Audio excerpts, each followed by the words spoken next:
সামনে নির্বাচন হবে, জনগণ কাকে ম্যান্ডেট দেবে সেটা তখনকার সিদ্ধান্ত।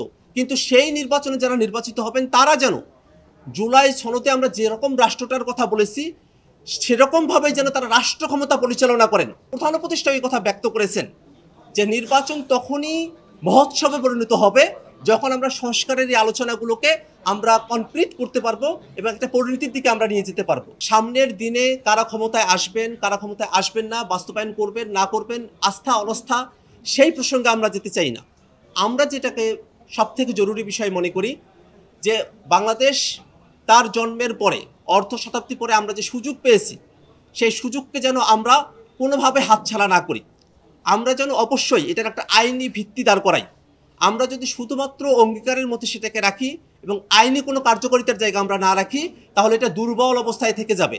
আর যদি আইনি কাঠামো দেওয়া সম্ভবপর হয়, আইনি ভিত্তি দেওয়া সম্ভব হয় এবং তার ভিত্তিতে সামনে নির্বাচন অনুষ্ঠিত হয়, তাহলেই কেবলমাত্র এখন থেকেই আমরা এটাকে কার্যকরভাবে টেকসইভাবে আমরা বাস্তবায়নের পথ আমরা খুঁজে পাবো। সে কারণেই আমরা বলছি যে সামনে কারা নির্বাচনে ক্ষমতাপ্রাপ্ত হবেন না হবেন সেটা তো এখন নিশ্চিত করে বলা যায় না। সামনে নির্বাচন হবে, জনগণ কাকে ম্যান্ডেট দেবে সেটা তখনকার সিদ্ধান্ত।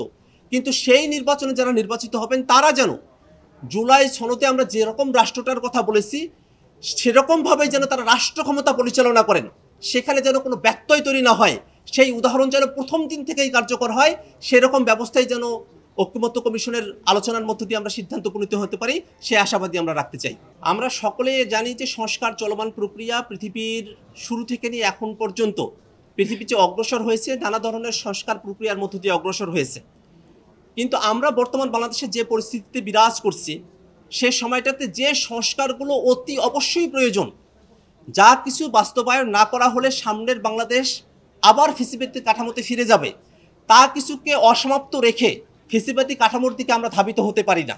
আমরা এই কারণেই বলছি সামনে যে নির্বাচন হবে, এবং প্রধান উপদেষ্টা এই কথা ব্যক্ত করেছেন যে নির্বাচন তখনই মহোৎসবে পরিণত হবে যখন আমরা সংস্কারের এই আলোচনাগুলোকে আমরা কমপ্লিট করতে পারবো এবং একটা পরিণতির দিকে আমরা নিয়ে যেতে পারবো। সে কারণেই আমরা মনে করি যে সংস্কার যে চলমান প্রক্রিয়া, অবশ্যই পরবর্তী যারা সরকারে আসবেন তাদেরকে অনেক সংস্কারের উদ্যোগ গ্রহণ করতে হবে। এর মধ্য দিয়ে সব ধরনের সংস্কার সম্পন্ন হয়েছে আমরা এটা মনে করি না, কিন্তু রাষ্ট্রের জন্য যা সবথেকে গুরুত্বপূর্ণ তেমন বিষয়গুলো যেন সংস্কার ভবিষ্যতে আরও করতে হবে, এই ধারণায় এখন যেন পিছিয়ে না যায় সেই আহ্বানটা আমরা রাখতে চাই। অ্যাপিলেট ডিভিশনের থেকে তার অ্যাডভাইজারি পরামর্শের কথাও তারা বলেছেন, এটা একটা পথ হতে পারে। আমরা সেই বিষয়গুলো নিয়ে পর্যাপ্ত আলাপ আলোচনা করছি, কিন্তু আমরা যে বিষয়টাতে সব থেকে এটাকে কমপ্লিট মনে করেছি যে গণপরিষদের মধ্য দিয়ে এটাকে টেকসইভাবে বাস্তবায়ন করা সম্ভব, আমরা সেই কথাই এটা বলছি। আমরা কারো যে প্রস্তাবনাগুলো আছে সেই প্রস্তাবনাগুলোর ব্যাপারে আমরা বিস্তারিত আলাপ আলোচনার দরজাটা আমরা ওপেন রাখতে চাই। আমরা মনে করি যে রাজনৈতিক যে দলগুলো আছে যারা ফেসিবাদ বিরোধী, আমরা যারা 24-এর অভ্যুত্থানে ফেসিবাদের বিরুদ্ধে রাজপথে জীবন দেওয়ার জন্য আমরা রাজপথে নেমেছিলাম, সেই মানুষেরাই আমরা এখন এই দলগুলোতে আছি। অতএব আমাদের মধ্যে একটা ঐক্যের জায়গা তৈরি করা সম্ভবপর, সে আশাবাদ আমরা রাখছি।